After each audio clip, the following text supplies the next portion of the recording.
One of New York's most beloved actresses was found in a tragic turn of events one day when she was found to have taken her own life. Or did she? On a closer look at the crime scene evidence, police quickly discovered that maybe not everything is as it seems in true crime cases. So today's video is going to be another solved true crime case. Today we're going to be talking about the death of actress Adrienne Shelly. But before we get into it, I do just want to thank our sponsor for making today's video possible, Casetify. Casetify have been my go-to for phone cases for years now. They are so protective, so strong, so cute. Like, I have never had my phone smash while I've had a Casetify case on it. If you've just got the new iPhone 13 or if you're planning on getting it for like Christmas or whatever, please make sure that you are ultimately protected because that's an expensive phone. Very expensive phone. You don't want to smash it within the first few weeks of having it. With Qtech 2.0 technology, Casetify's Ultra Impact cases are drop tested from almost 10 feet. You can drop your phone from 9.5 feet in the air and it'll be fine if it's wearing an Ultra Impact case. Do phones wear their cases? Here's some proof. So this is my phone in the Ultra Impact case. There's no scratches or cracks. Are you ready? Oh my god, that was a big one. Okay. It's fine! It's fine! There's no scratches or anything, not even on the case. And if you are upgrading to the iPhone 13, that probably means that you have some old, unused cases laying about in your house. And boy, do I have the solution for you. Casetify have what is called the Re-Casetify program, where you can send in all your old, unused phone cases. They don't have to be Casetify cases. They can be just any that you have. And those old cases are upcycled and turned into Casetify's Crush cases, which is super cool. You're helping the environment, and also if you do send in your old phone cases, you'll get a discount off of your next purchase on Casetify. But that's not all that Casetify do for the environment. They also have their Conscious collection of customizable, biodegradable, compostable cases. Their Impact and Ultra Impact cases are made with 65% recycled and plant-based materials. Their cases are also 100% BPA free, non-toxic, non-hazardous, and their cases are also just a great gift, especially with Christmas coming up. There's a case on Casetify for everyone. They have something for everyone's aesthetic. And when you can get them customized, personalized, get people's names on,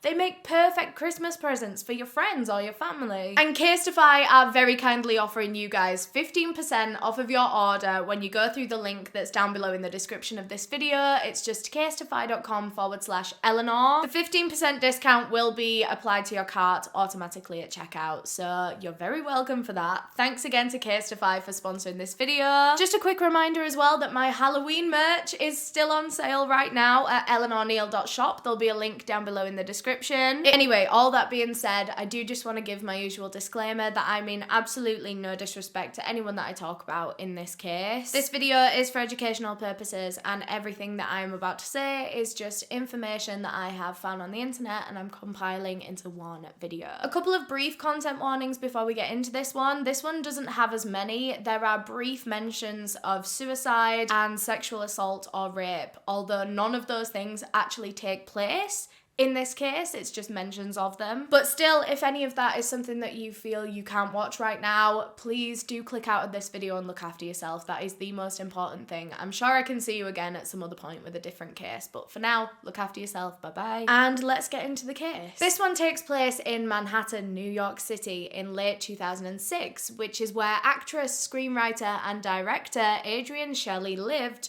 with her husband and her 2-year-old daughter, Sophie. Adrienne Shelly was born Adrienne Levine on June 24th, 1966. She was originally from Queens, New York. She lived there with her parents, Sheldon and Elaine Levine, and her 2 brothers, Mark and Jeff. But they were only in Queens for a couple of years. When Adrienne was still very young, they moved out to Long Island, New York, and then that was where she was raised. She spent her whole childhood in Long Island. And Adrienne was just a very happy, normal girl growing up. She worked hard in school, she got good grades, she had a lot of friends. I say she had a lot of friends. She was easy to get along with. She preferred to keep her actual close friends group smaller. I think she had like 3 close friends that were like her group, but she was friends with everyone else in the school. In an interview looking back on her childhood, Adrienne said, "I always had close friends. I was at all the parties and I was acquainted with all the popular people, but I only had 3 close friends and they were my life." Adrienne had always loved performing as a child, like from very, very young. She was putting on shows when she was like a toddler. When I say putting on shows, I mean just for her parents and her friends and family and whatever. She was so passionate about this that when she turned 10 years old, her parents were like, "Okay, fine, let's put her in a stage school since clearly this is her passion." So when she was 10 years old, Adrienne Levine was enrolled in the Stage Door Manor Performing Arts Training Centre, which is quite a very prestigious and very respected acting school for a 10-year-old to be a part of. It's one of the best in the world. It has a really, really good reputation. There's actors like Lea Michele and Ansel Elgort. Did Robert Downey Jr. go there? I mean, big names. They get a lot of very talented people studying there, and Adrienne was one of them. And it was around this time when Adrienne was 10 years old that she landed her first big acting role, her first proper acting role, and she was an orphan in a production of Annie. This was like her first ever professional, proper acting job that wasn't just through her school, I think. And as soon as she did this, she just fell even further in love with acting and theatre and this whole world, this whole industry. She was more into theatre acting than any other kind of acting. She loved all like musicals and putting on a show rather than just like an acting performance. She wanted to put on shows. She always, like all the way through her life, she was still doing these shows for friends and family at home and stuff. I mean, Adrienne had been very, very happy and very happy-go-lucky all her life. Nothing bad had ever really happened. But when she was 12 years old, her family got some devastating news when Adrienne's father passed away. And her father, Sheldon, had always helped Adrienne so much with her career. She was only 12, but I mean, he was helping her build a career. He believed in her. He wanted her to go and do well in this chosen field. He really believed in Adrienne, and he really wanted to see her grow and go on to become this famous actress that she always wanted to be. And so when he passed, Adrienne made it her duty to go on and do that for her father. She was going to do it in his memory. And she wanted to find a way to bring her father along on this journey with her. And so when she was still very young, Adrienne Levine decided to change her stage name to Adrienne Shelly. The Shelley in reference to her father, Sheldon. So now her father could be with her on every single job that she did. So Adrienne was in this acting school for the rest of her teenage years. She was doing so well. She really enjoyed it. And then when she turned 18, obviously it was time to graduate school and she needed to go on for further education. So she was looking at other acting programs like college, but for acting.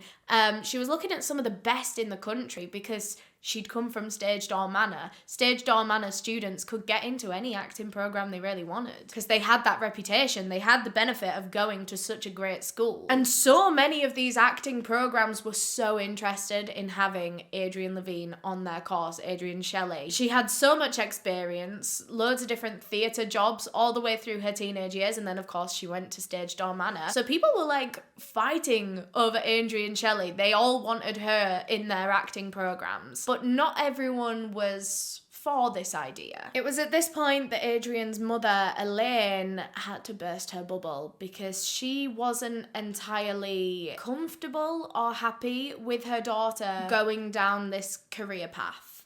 As an only option, at least. She wanted her daughter to have something a bit more practical to fall back on rather than just hoping to make it in the entertainment industry. So Elaine told Adrienne that because she was the person that would be paying the tuition fees to whatever college Adrienne went to, ultimately her mother had the final decision on whether Adrienne should go there or whether she should do that course or this course. And her mother told her that she wanted her to do something academic and go to a proper college. Adrienne was heartbroken at this. I mean, acting really was her passion and she was so talented at it, and it really really looked like, especially with all these places fighting over her, that she could make a name for herself in this industry. But ultimately, she understood what her mother was saying. You would have to be quite delusional to think that it would be an easy journey to just go and become a famous, well-paid actor and have that as your full-time job forever. Like, it's such a hard industry to get into and maintain as well. She understood why her mother wanted her to take a more academic path, and so Adrienne decided to just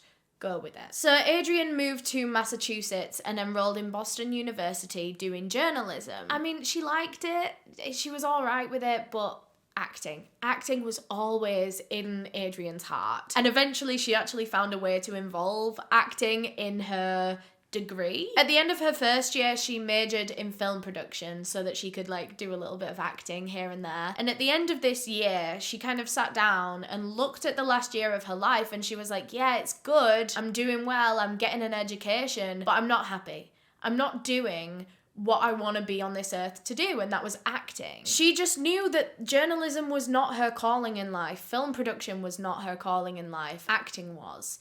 And she wanted to be true to herself. And so after her first year of university, Adrienne Shelly dropped out and she was going to pursue acting full time. So Adrienne moved back to New York and there she found 3 girls to move in with. One of them was another aspiring actress, the other 2 were strippers, and all 4 of these girls got this like apartment in New York together. It was really fun. And they were all just kind of working on themselves. They were all doing their thing. It was a really productive, really exciting thing for Adrienne to be a part of. And finally, she was starting to live her dream or work her way up to living her dream. She took a slight detour with the whole university journalism film production kind of thing, but now she was back on track. Over the years, Adrienne Shelly was cast in over 20 off-Broadway shows. In most of these shows, she'd be the lead as well because she was so talented. She had all this experience. She was from stage door manner. But Adrienne Shelly's big break, the one that really helped to set up her career, happened in 1989 when she met a director named Hal Hartley. Hal Hartley was currently working on a film called The Unbelievable Truth, and he was trying to cast the lead role of this woman called Audrey. He'd been trying to cast it for so long and he just could not find the perfect actress to play this character that he'd made in his head. All these women were coming in to audition and none of them were good enough. None of them could personify this character the way he wanted. That was until he met Adrienne Shelly. In fact, he didn't even meet her. Scratch that. The first impression that Hal Hartley even got of Adrienne Shelly was a picture of her. He saw a picture of her when he was looking for other women to call in for this audition. He saw her, he was like, she's perfect, get her in. So Adrienne came down, she did a quick script read, and honestly, Hal Hartley just fell in love with this woman as an actress. She was amazing. She was perfect for this part that he was trying to cast, so she was cast then and there. The Unbelievable Truth, the movie was filmed. Adrienne was brilliant as Audrey. The film went out and it was a huge hit. Everyone loved her. Especially Hal Hartley, the director of this film. He was so proud of what he'd put out and he was so proud of Adrienne Shelly as Audrey. He genuinely felt like he'd struck gold finding this actress. He said that her acting was just amazing. She was so sweet and innocent and calm, but also she had this like feisty side on screen. She could do both so well and in such a subtle way that everyone just loved her. And Hal Hartley loved Adrienne Shelly so much that he actually wrote his next film called Truth with her in mind. So he wrote a whole film around Adrienne Shelly playing the main part because he just loved working with her so much. So Truth was written and filmed and put out, and again, that was a huge hit. And quickly, Hal Hartley and Adrienne Shelly became kind of like a duo. Kind of a little bit like Tim Burton and is it Helena Bonham Carter that he casts in like every single film just because she's perfect for his style. I'm lying, I forgot that they were married. Adrienne Shelly and Hal Hartley were never in a romantic relationship at all, but they did become kind of like a duo. If it's a Hal Hartley film, it's probably got Adrienne Shelly in it. You know what I mean? Kind of like the Tim Burton ones. But anyway, after those 2 films that they made together, Hal Hartley and Adrienne Shelly continued to put out film after film after film. And with each one of these, they just kept doing better and better every time. And people were just so falling in love with Adrienne Shelly. She was gaining traction all over America at this point, even in Hollywood. Hollywood directors were very aware of who Adrienne Shelly was, and they wanted her. She got so many offers for different TV series, different Hollywood films, but surprisingly, she turned every single one down. She was not interested in Hollywood or LA or that kind of scene at all. She loved New York. She loved her roots. She loved being around her family. She just loved where she lived, and she was not going to give that up just for a higher paying acting job in LA. Not at all. She was staying in New York. She was working in New York. Adrienne herself even said, the opportunity to go to Hollywood was certainly there. I'd been offered a lot of different television series, which would have made me very wealthy and established in a particular way, but I didn't want to be established in that way. Adrienne continued to thrive in New York City. She was cast for 24 films, 5 TV shows, and most importantly, she was happy. She was happy, she was successful, she was living her dream life that she'd always wanted, right from being a toddler when she was putting on shows in the house to her friends and family. And bear in mind the time frame of this case as well, it was in the 1990s, which is when a lot of women in the entertainment industry, especially actresses, were overlooked. They were underrated. They were seen as not as important to the production as their male counterparts. But Adrienne just had something about her that people couldn't ignore, people couldn't forget. People couldn't overlook her. People couldn't underrate her. She was very feisty. She asked for what she wanted. She went and got what she wanted. She wasn't feisty in a way that would jeopardize her work, because that often happens in this kind of industry. You get referred to as a diva and then you won't get any jobs. She wasn't rude about it. She wasn't mean about it, but she was making sure that she got what she deserved, just like any man would in that job. So yeah, as the years go by, Adrienne Shelly is just becoming more and more of a household name, and then in 1999, she starred in a film called I'll Take You There, and this film won so many awards. She was flown out all over America, even to Europe, I think, to go and accept these awards on behalf of the film, and she was a star. She was. But little did she know that things were about to get even better. Because up until this point, Adrienne Shelly had been, and I mean this in the most loving and respectful way, she had been unlucky in love. She hadn't found a man that she liked, that liked her, that was good. She just hadn't been swept off her feet yet. And for a very career-focused woman, that is what she needed. She was not going to settle for any kind of mediocre man. She wanted to be swept off her feet. So in the meantime, she was focusing on her career until that man could come along. Then in 2001, when Adrienne Shelly was in her mid-30s, that man finally came along and swept her off her feet. His name was Andy Ostroy. Andy was the chairman and CEO of a marketing company named Bellardi Ostroy, maybe, if I got that right. But he was a very, very dedicated businessman, entrepreneur, and he was just as dedicated to his work as Adrienne was with hers. And she loved that about him. Adrienne was so attracted to Andy. He actually had 3 children to a previous relationship, and she loved that about him as well, that he was so good with kids. He was brilliant with his children. And I think Adrienne knew that she wanted a child herself at some point, and so to be able to see that Andy is already a good dad,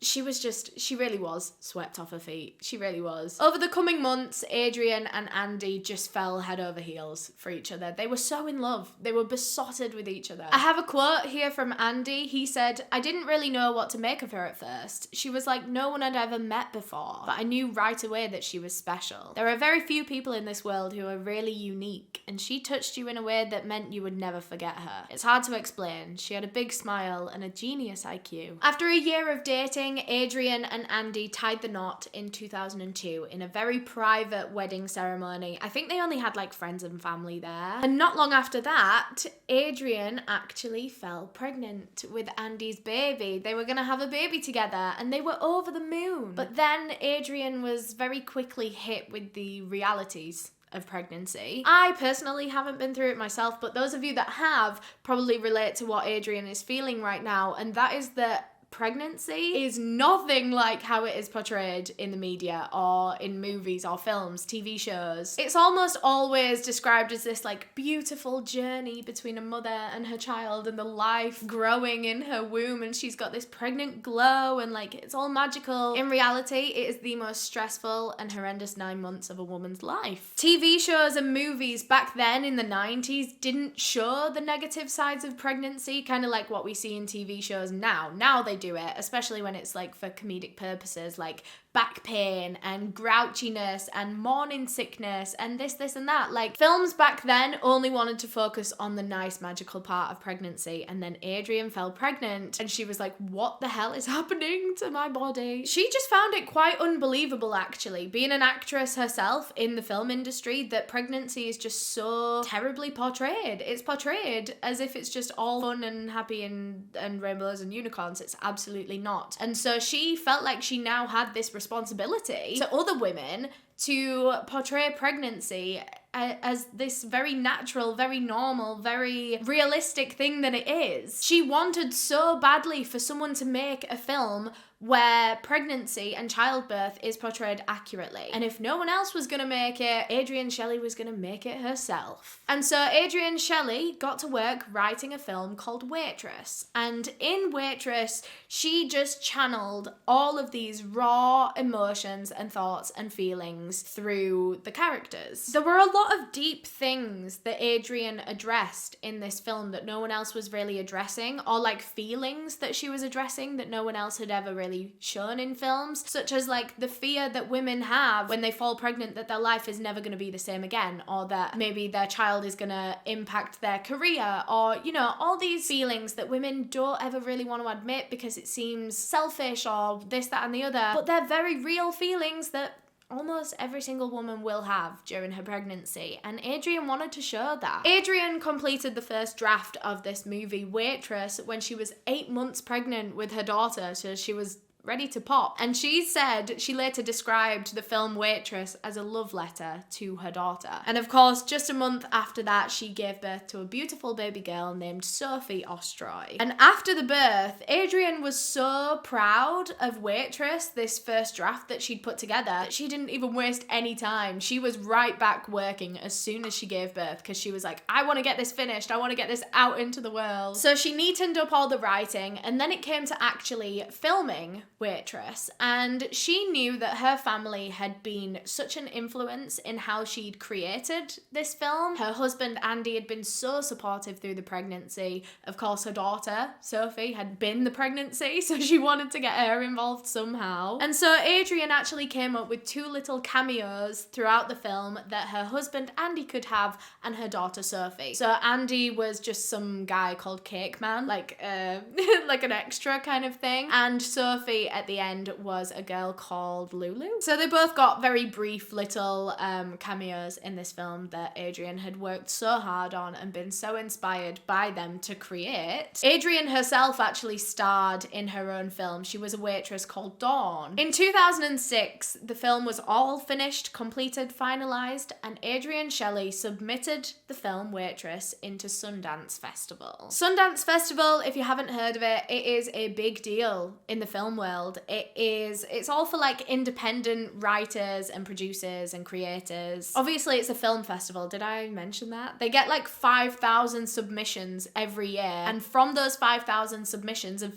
different independent creators' films, just like Adrienne Shelly, they have to narrow that 5,000 down to just over 100. That is insane. Adrienne knew that the chances of her film being selected and approved to be shown at Sundance Festival were very, very small. From 5,000 to 100 films. She knew that the chances were unlikely, but she had a lot of faith in this film. She was so proud of it, and so she was hopeful anyway. It would take her a while to get news back on whether her film had been approved or accepted or not, so, I mean, I think it takes months actually, because obviously they've got to watch all 5,000 films. So in the meantime, as she was waiting to hear back, Adrienne Adrienne just got on with some other work. I think she started a new project or something. She was working from home, and of course she had her daughter at home with her, and working from home is difficult at the best of times. You've got a lot of distractions around you. It's hard to get stuff done, but especially when you've got a newborn baby daughter there as well. She was very, very distracted. She was finding it so hard to get anything done working from home. And so Adrienne Shelly made the decision to actually hire out some office space. But it wasn't actually an office. She actually hired out a whole other apartment in a completely different apartment block so that she could go to work in a different home. So she was like still working from home, but it was a different home where all her distractions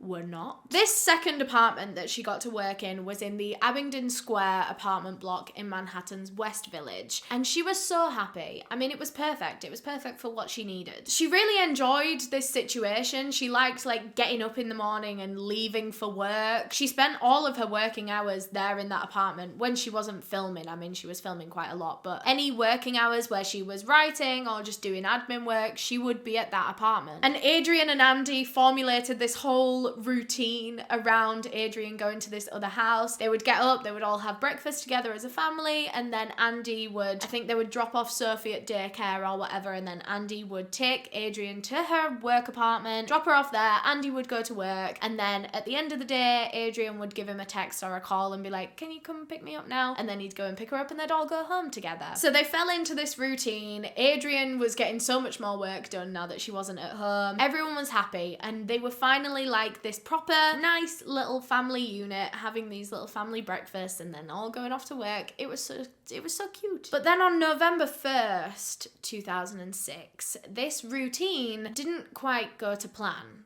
Well, I mean, it started off just as any other day. So Andy dropped off Adrienne at her work apartment at about 9:30 a.m. that morning. He kissed her goodbye and watched as she walked into the building and went off to her little workspace, and so he went off to work too. But then as the day went on, Andy noticed that Adrienne hadn't texted him all day, which was quite unusual for her. She liked a good update text here and there. And to be fair, she would normally update him on like actual things, like what time she's thinking she's going to be finished for the day, because remember, he picked her up, so he kind of needed these updates as the day went on so he could expect a time. But there were none. There were no texts that he got all day, and he was like, well, this is weird. I normally would have had a few by now. But he didn't think too much into it. Maybe she was just like super into her work that day. I think he tried to call or text her or something a couple of times, but she didn't pick up, and so he thought, well, maybe she just left her phone at home. And then eventually 5:30 p.m. rolls around, and this is around the time that Adrienne would usually want picking up. It was normally different every night, but she never normally stayed past 6. And Andy checked his phone, and still there was no text, no updates, no nothing from Adrienne. And so he tried to call her again.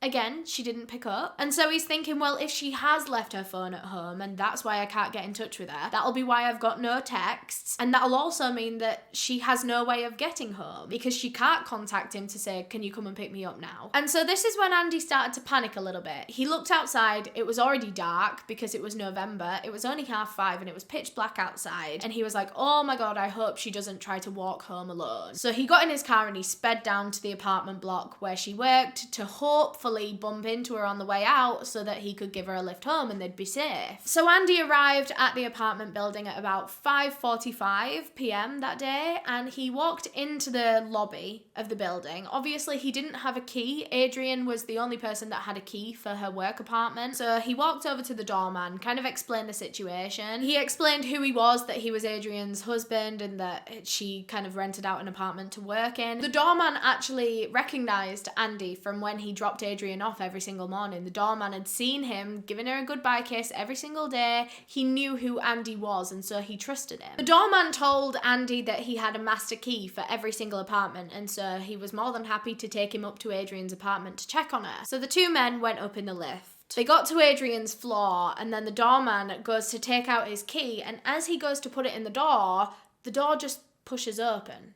it was unlocked. And that was when Andy really started to panic, because Adrienne was not the type to leave the doors unlocked around her. She would always lock the door whenever she left anywhere or whenever she came into anywhere. She didn't like being on her own. So already Andy's thinking, that's weird, something's wrong. The doorman just pushed open the door and he was like, do you want to go in? He offered to wait outside for Andy. He could go in and check on Adrienne, and if he needed anything, he could always just call out to the doorman if he needed help. So Andy thanked the doorman for all of his help, and he turned to go inside Adrienne's apartment. On a first impression, as soon as he looked through the doorway, nothing seemed amiss. Everything seemed like it was in its usual place, just as Adrienne always kept it. But it was as Andy entered the hallway that things started to get concerning, because in there was all of Adrienne's stuff. Her shoes were just neatly placed to the side. Her bag was still hung up. Her coat was still hung up. And I mean, this was where she always kept them when she was working. She always took her shoes off when she entered the apartment and left them neatly at the side. She would always leave her bag on the hook and her coat on the hook as she was working. And so Andy called out into the room. He was calling Adrienne's name, thinking, well, she's clearly in here. She's clearly working. But there was no response.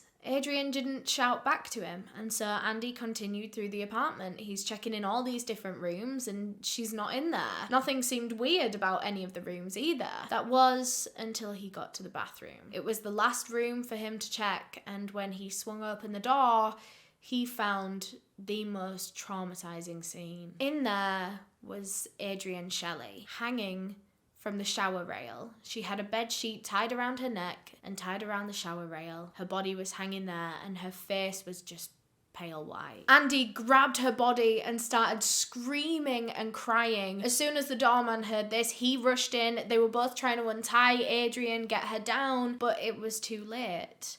Adrienne's body was already cold. She was already dead. So Andy called the police to come over and assess the scene, and after a quick look around her apartment, they quickly ruled her death a suicide. An autopsy was done on Adrienne Shelly, and it came back that her cause of death was from compression to the neck. It all seemed like maybe she had just taken her own life. It was so unexpected. It was so sudden, and now all of her family are left grieving, thinking, what more could we have done? Could we have helped her? If we'd have known that she was struggling, could we have saved her life? But her husband, Andy, the father of her child, the love of her life, the man who knew her better than anyone else on this whole planet, he had a really hard time accepting the suicide ruling, because he knew that Adrienne wasn't depressed. She wasn't unhappy with her life. In fact, she was so happy about life. She was so excited about everything that was going on. They just had their daughter. She'd just finished Waitress. She was waiting to hear back from Sundance Festival. Everything was going on for her. I mean, there was always the chance that maybe she was depressed deep down inside. I mean, after all, she was an actress for a living. Maybe she'd just been acting like she wasn't depressed to her friends and family for a long time. Maybe they just hadn't known. Andy just knew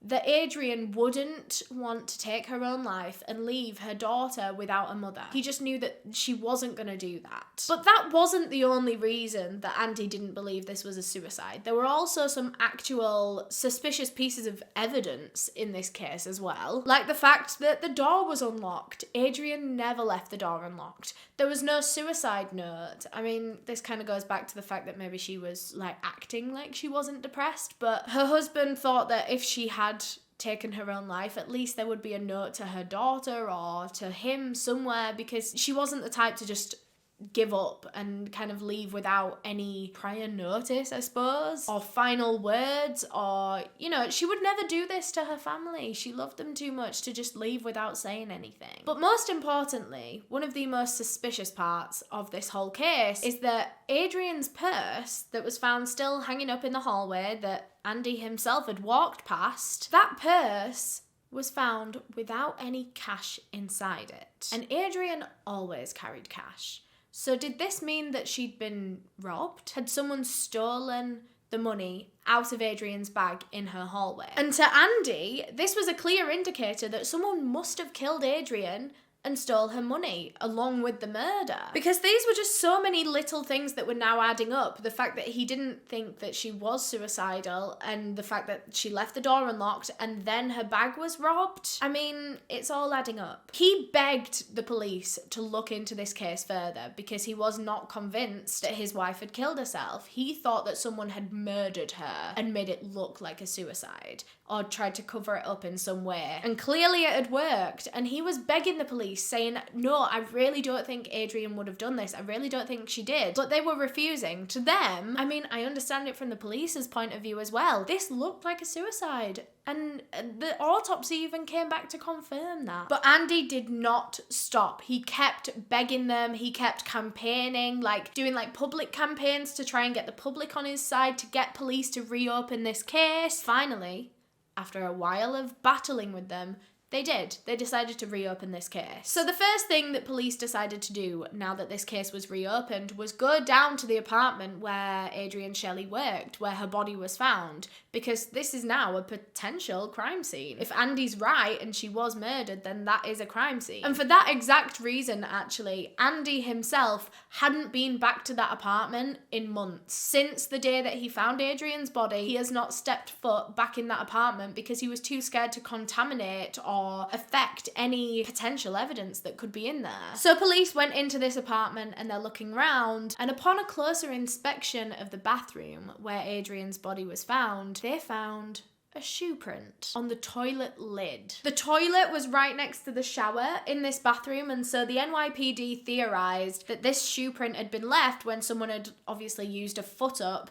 to be able to tie the bed sheet on the shower rail where Adrienne was found hanging. So if the suicide theory, the suicide ruling, the official ruling is correct, that Adrienne tied that sheet herself to kill herself, then how has she left a shoe print? Because if you remember, Adrienne took her shoes off every time she entered her own apartment, and they were there. Andy even walked past them when he went to go and find her body. Police tried to compare her shoes with this footprint, but they just weren't matching up. There wasn't a single pair of shoes in that whole apartment that matched the shoe print on the toilet, so it can't have been Adrienne's. Someone else must have stood on that toilet to tie the bedsheet to the shower rail and then probably tie the other end to Adrienne Shelly. Maybe her husband was right. It was now looking like Adrienne Shelly was murdered. So straight away, police reopened this case now as a murder inquiry. And their biggest lead, obviously their only lead as well at this point in time,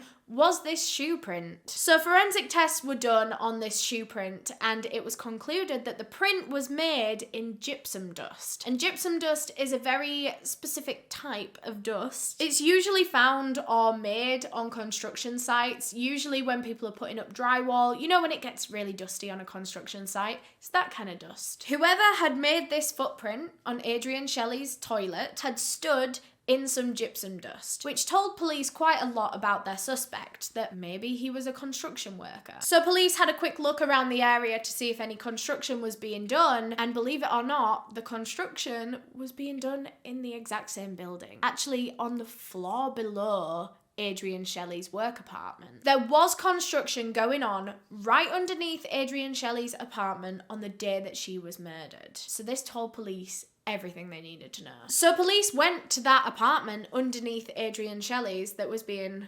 constructed on to go and see who was there, what was going on. And there were those same gypsum dust footprints all over this room. They knew that their guy must be close. They went inside this apartment that was being worked on, and inside there was one man.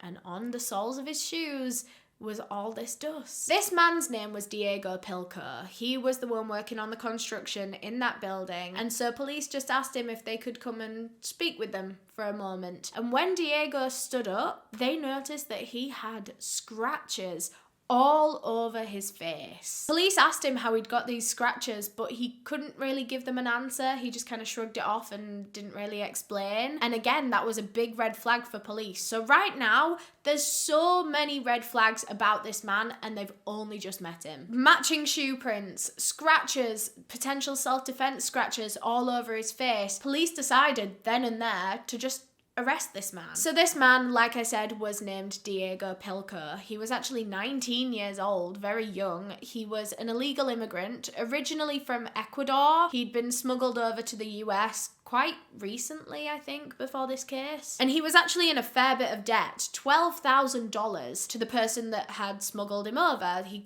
owed him that money for bringing him over, and so he was working as a construction worker to pay off that debt. He got a job with a contracting company called Bradford General Contractors, and they were a semi-shady business themselves. They knew that Diego was an illegal immigrant, or maybe they turned a blind eye, I don't know. But they kept their background checks very minimal for this exact reason, because they knew that they were hiring a lot of illegal immigrants. Most of their workforce were illegal immigrants, but they were willing to give these people jobs. They were willing to turn a blind eye if these people were willing to work for cheap. So it worked for both parties, I suppose. Very exploitative from the company's perspective, but I mean, So Diego was given a job through this contracting company. He was actually given accommodation with it as well, so not only did he have a job and money, but he also now had a place to stay. He was staying in a basement of a different building that was owned by the company. So now, police are faced with this 19-year-old boy, Diego Pilco,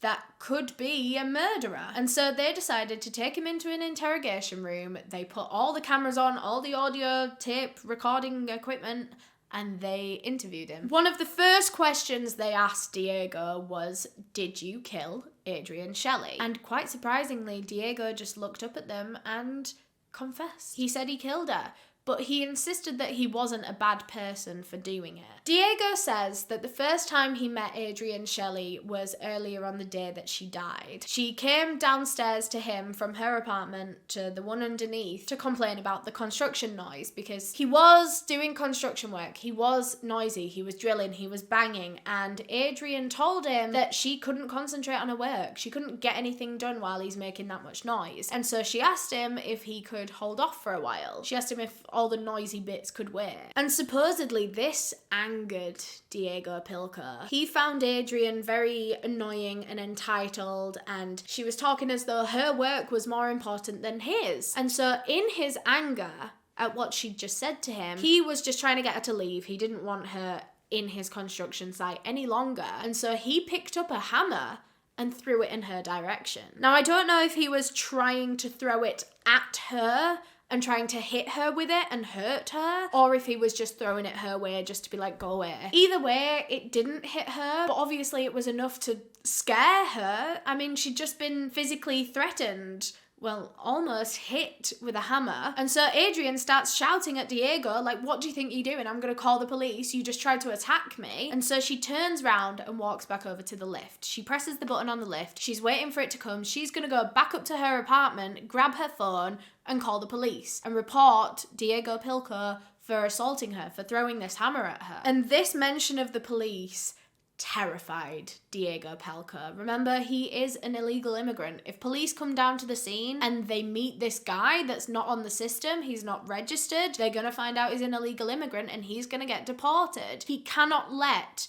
Adrienne Shelly call the police. So he ran over to her where she was waiting for the lift, and he was trying to calm her down and trying to apologize and just trying to diffuse the situation, but she wasn't having it. And I mean, quite rightly so. This man had just thrown a hammer at her. Adrienne just didn't want to hear it. She was just standing there waiting for the lift. But Diego knew that he could not let her go through with this. He had to stop this plan for her to call the police somehow. And so he came up with plan B. And plan B was for him to take the stairs. Adrienne was waiting for the lift. He decided to run up the stairwell to her floor. He knew that she lived on the floor above because she told him. I mean, she came to complain about the noise, saying that she lives above. So he knew where to go. He ran up the stairwell and hid on Adrienne Shelly's floor, waited for her to get the lift up, waited for her to get out of the lift, walk over to her apartment and open the door. As she did, Diego ran up to her, grabbed her arm, and again started pleading with her, "Please don't call the police, please don't call the police." But this only scared Adrienne even more. I mean, this man that had just thrown a hammer at her had now run up the stairs and was now physically grabbing her, not letting her go into her own apartment. She was terrified. She didn't know what this man was going to try and do to her. In that moment,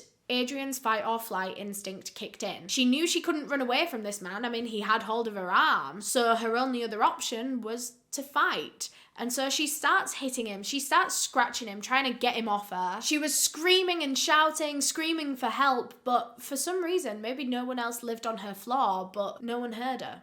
No one heard her screams for help. Diego told the police that when Adrienne started hitting him and scratching him and everything, this only made him even more angry because he threw a hammer at her and it didn't even hit her, and she's threatening to call the police. But why, when it's the other way around and she's hitting him, why is that okay? I mean, it's naff logic from him, but he says that that's why he was mad. He was mad that she was now hitting him when she had such a problem with him almost hitting her. I mean, they are two very different situations. I don't know why he doesn't understand that and the differences between these situations when he threw a hammer at a woman that was not a danger to him and she's just acting in self-defense. Anyway, he said that as soon as she started hitting him, it made him really angry. And so he decided to just turn to her and punch her square in the face. And that one punch in the face knocked Adrienne Shelly out. She collapsed to the ground, and when she hit the ground, her head smacked the floor so hard, it made such a loud noise that Diego Pilco froze, and he thought that he'd just killed her. He hadn't killed her. He'd knocked her unconscious, but he didn't know that. And so from this point on, he's acting as though he's already killed Adrienne Shelly. And he knew he needed to do something about it. He knew he needed to get rid of this murder victim in any way that he could. And then he got the idea to cover this up as a suicide. So Diego ran around the apartment for a minute trying to find something to tie Adrienne up with. He already had this plan in his brain that he was going to make it look like she hung herself. Eventually he found this bed sheet, and so he took it and then dragged Adrienne's body to the bathroom. He used the toilet to stand on to get up to the shower rail to tie one end of the bed sheet, and then he tied the other end around Adrienne's neck. He described doing this, what he did to Adrienne, as the way you strung up pigs back home in Ecuador. And once he had tied Adrienne in place to where this would look like a suicide, Diego Pilco just left. He left Adrienne's apartment, closed the door behind him, went downstairs, and continued working on his little construction site, as if nothing had ever happened, as if he hadn't just killed a woman upstairs. Little did he know, Adrienne actually wasn't dead at this point, which is one of the most horrifying aspects of this case, I think, is that she could have lived. Had he not tried to cover this up as a fake suicide and tied her up and then killed her, she would have survived. But instead, she just hung there from the shower rail for minutes until she eventually was strangled to death by this bedsheet. And that is how she died. I can't imagine what it would have been like if she did wake up, because obviously she was knocked out. I don't know if she did come back to consciousness before she died or if she was still passed out when she died. But if she did wake up from being knocked out by this guy, and then she looks around and she's tied up in the bathroom, hanging from the shower rail, I can't imagine the horror. But like I said, if Diego Pilco had left when he just punched her, just injured her, then she would have survived. In fact, the head injury that she sustained when she fell to the floor wasn't even that serious. It wasn't that bad. It must have just sounded serious to Diego, I guess. In fact, the coroner that did the autopsy on Adrienne Shelly said that the head injury was so minor, he was actually surprised it knocked her out. So anyway, police have this full confession from Diego Pilco now, which is obviously the best form of evidence that they can get, but they did want some supporting evidence alongside it. They didn't want to just go to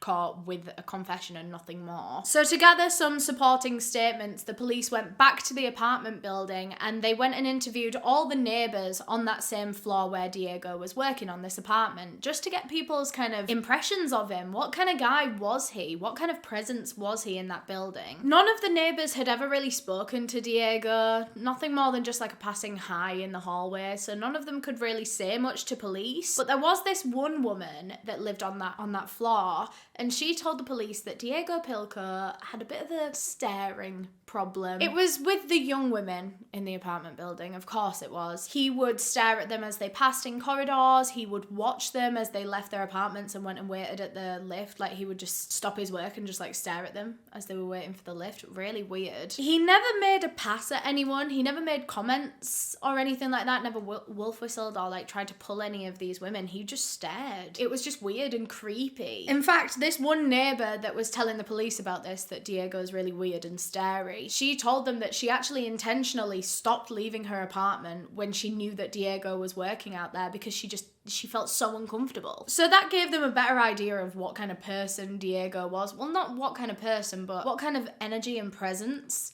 he had in this building. A lot of people felt that he was weird towards women. Meanwhile, as police were doing these interviews with all the other residents, other police were up in Adrienne Shelly's apartment doing forensic tests. Although there was very, very little, if anything, in the way of forensic evidence. There were no fingerprints, there were no hairs, no fibers, no DNA, nothing to link Diego Pilco to Adrienne Shelly's murder. Literally nothing other than the footprint. And it was around this time that police noticed something odd about Diego Pilco's story that he told. So he told the police that this whole thing took place, this whole interaction between him and Adrienne Shelly started that day because Adrienne came downstairs from her apartment to come and tell him off about the noise, tell him to stop drilling so that she could get on with her work. So if she went down to that construction site, would she not have her shoes on? Remember, her shoes were found neatly placed in the hallway as they always were when she was working. So she hadn't put her shoes on. She hadn't moved her shoes at all. There was no dust on them. They weren't like laying around, because if she had died in a struggle, like Diego's trying to say that she did, then surely her shoes wouldn't be neatly placed by the wall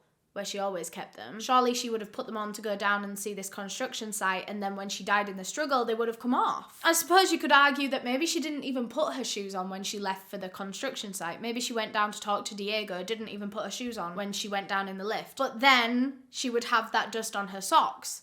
She didn't have that dust on her socks. There was no dust anywhere in Adrienne's apartment apart from this footprint. There weren't even any traces of gypsum dust in her hair or on her clothes or on her skin. It was as if she was never even at the construction site. It just did not line up with Diego's version of events. And also remember, the one big thing that led Andy to believe that his wife was murdered was that money was stolen out of her bag. And Diego Pilco's story doesn't mention anything about Adrienne's purse. So how and when had her money been stolen? Had he stolen her money after he finished framing her murder as a suicide? Like, had he just walked back through the hallway and just taken the money on the way out? I think if you'd just murdered someone by accident, you'd be so shook up that the last thing you're thinking of doing is robbing your accidental murder victim. Why is he going out of his way to steal money from this woman that he didn't mean to kill on his way out of her apartment? Another thing about Diego's story that doesn't quite add up is those scratches all over his face. As far as he has told the police, this altercation between him and Adrienne was just like a one punch and she was knocked out kind of thing. She didn't have that much time to be assaulting him and scratching him as badly as he was. It seemed to police that the altercation between Adrienne and Diego must have been a lot longer than Diego was admitting, because he had a lot of scratches on his face. It wasn't just like a little thing that happened. Police could just tell at this point in time that they weren't getting the full, truthful story from Diego Pilco. They didn't know what he was hiding or what he was changing or what he was covering up. They didn't know the details that he wasn't giving over right now, but they knew that there were details that they didn't have. But the only person that knows what happened is Diego Pilco. It was going to be so hard for them to differentiate what is fact and what is just a lie from him. That was until this case went to court. In 2008, when Diego Pilco stood trial for the murder of Adrienne Shelly, he stood up there on the dock and gave an entirely different sequence of events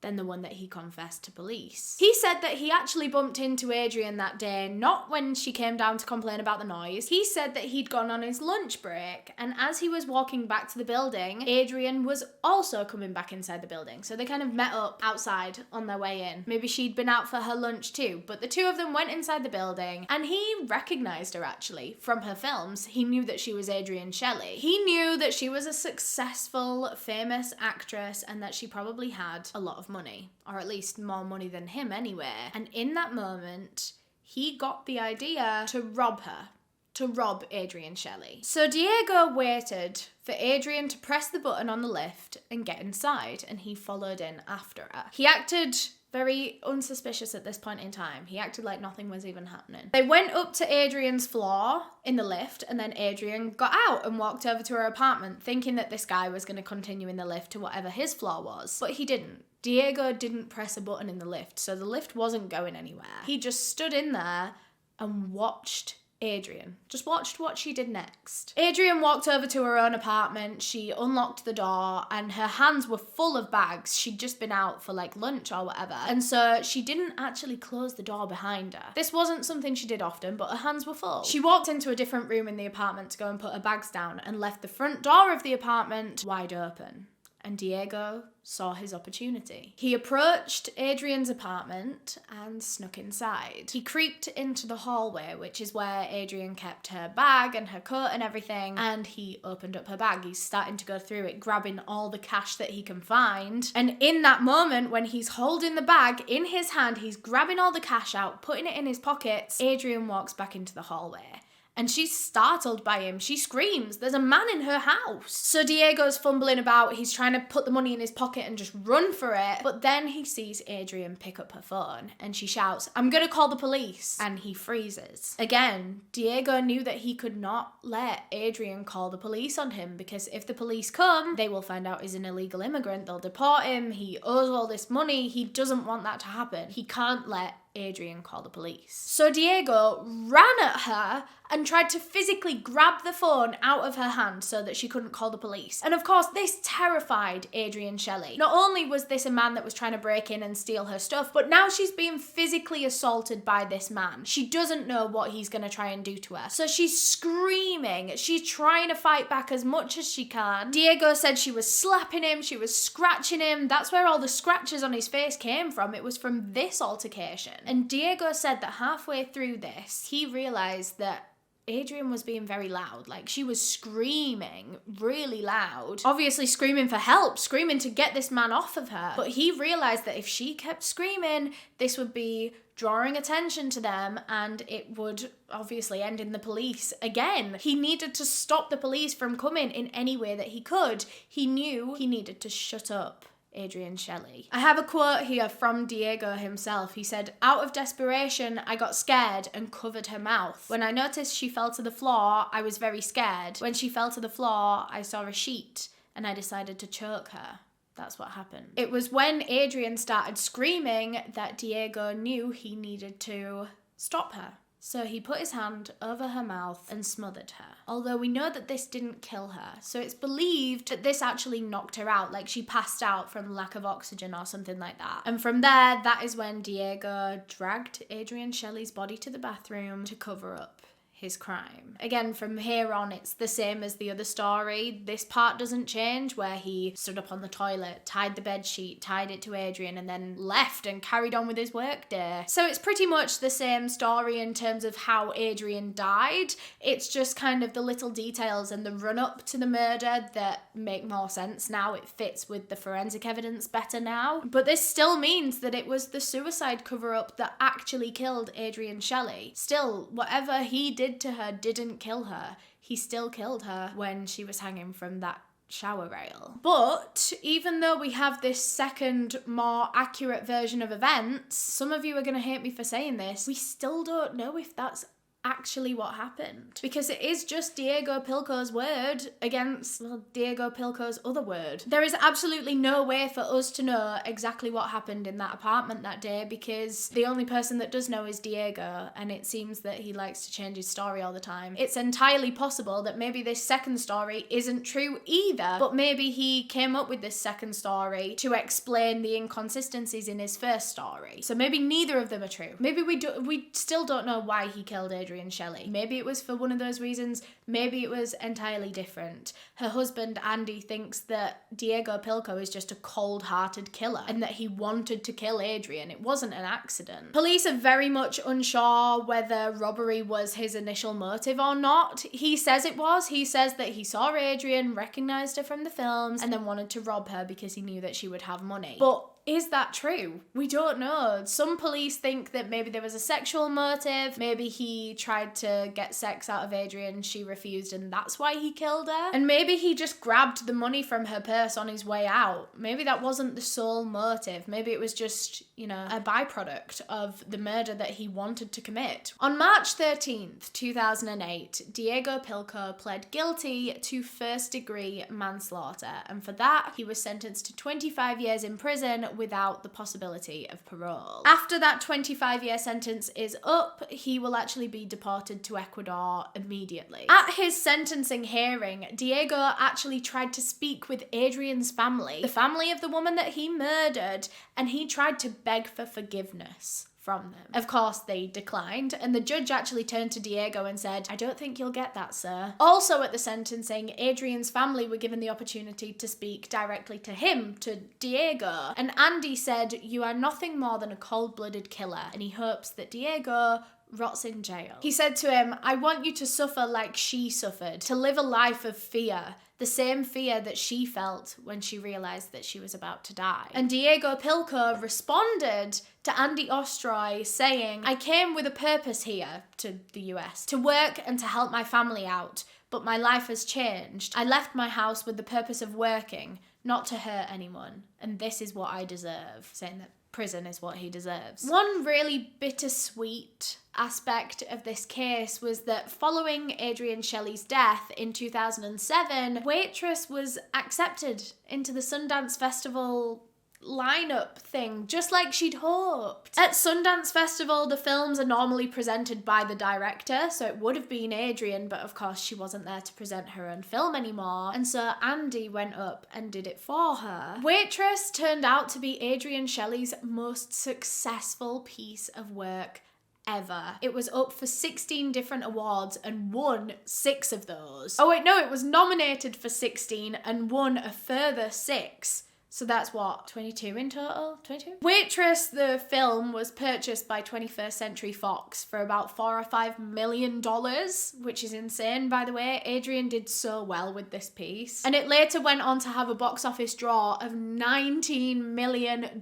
She was so successful with this film. In 2015, Waitress was adapted into a musical format, and oh my god, it's been everywhere. It's been on Broadway, it's been on the West End in London, it's been on some of the most famous stages in the world. And you might be familiar with Waitress as a musical because even a couple of YouTubers have been in those productions. Joe Sugg was in it on the West End in London. He played like the love interest in it, I think. Colleen Ballinger, aka Miranda Sings, she was on it on Broadway. And Colleen actually played Adrienne's character in it. She was Dawn, the waitress, just like Adrienne was. In 2007, Adrienne's husband, Andy Ostroy, opened the Adrienne Shelly Foundation. And this foundation helps to source funding for scholarships or grants for any female filmmakers or producers, people just like Adrienne Shelly that had this passion for the industry and for acting and for writing and creating that maybe can't afford to follow these dreams. The foundation helps to put these people on the right track, give them the right education to get there. Andy Ostroy, following Adrienne's death, has actually tried to take Bradford General Contractors to court, saying that they are partly liable for Adrienne's death because they hired Diego Pilco and didn't run any background checks. Like, they could have been hiring anyone. They didn't know who this guy was and they were just letting him go and, construct in a residential building, putting all those people in that building in danger. He tried to say that had they done proper background checks, they might have found something and then they might not have hired him. Had they not hired him, Adrienne would still be alive today. But there is one problem with this argument. I understand what he's trying to say, but at the same time, Diego Pilco didn't have a previous criminal record. He'd never committed a crime before this. And so, you know, even if the company had done a background check on him, nothing scary would have come up. I mean, they wouldn't have had any reason to think that he was too dangerous to work in that building that day, you know? The only thing that would have come up if they'd have run a background check was the fact that he was an illegal immigrant. But that has nothing to do with the murder or his, I don't know, potential to be dangerous. Ever since the death of his wife Adrienne, Andy has never been the same. He's never moved on. He's never remarried, gotten another girlfriend or anything like that. No one compares to Adrienne to him. Adrienne was the love of his life. I didn't really want to end the video on this note, but I don't know where else to put this, but we are about to talk about Donald Trump, so if that's something you don't want to listen to, feel free to click out, girl. Whilst he was at the peak of his power, Donald Trump, when he was president, was trying to use Adrienne Shelly as a poster girl, essentially, for anti-immigration laws, saying that Diego Pilco was an illegal immigrant and letting him into the country allowed for the murder to take place. He said that if immigration laws were stricter, then Adrienne Shelly would still be alive today. And while this probably is true, yes, at the same time, I think it's quite disgusting to turn a murder into this whole political anti-immigration thing. And Andy felt the same way. Adrienne's husband was disgusted to hear that his wife's name was being brought up as a political prop, he called it. So he came out and he did a bunch of different statements saying that Adrienne Shelly was not murdered by an illegal immigrant. She was murdered by a bad man. It was nothing about where Diego was from, where he ended up, where he lived, where he was raised. None of that made him a murderer. The fact that he was in the country illegally did not make him a murderer. The fact that he was a horrible person made him a murderer. But that is all I have for this case. Thank you so much for watching, and thanks again to Casetify for sponsoring this video. If you want to get 15% off of your order on Casetify, you can go through the link down below in the description of this video, which is just casetify.com/Eleanor. The 15% discount code will be applied automatically to your checkout, so don't even worry, girl. A huge thank you to all of my channel members for supporting me and helping decide the cases that I cover, especially my tier 2 members whose names are all on screen right now. If you want to become a channel member, you can click the link to do so in the description, or you can click the join button if you're on a desktop. Thank you so much for watching this video. If you enjoyed, please leave a thumbs up down below because that would really help me out. If you want to subscribe, there's a link to do so right here. If you want to subscribe to my second channel, there's a link to do so right here. If you want to watch another video, there's a playlist on screen right now. Bye!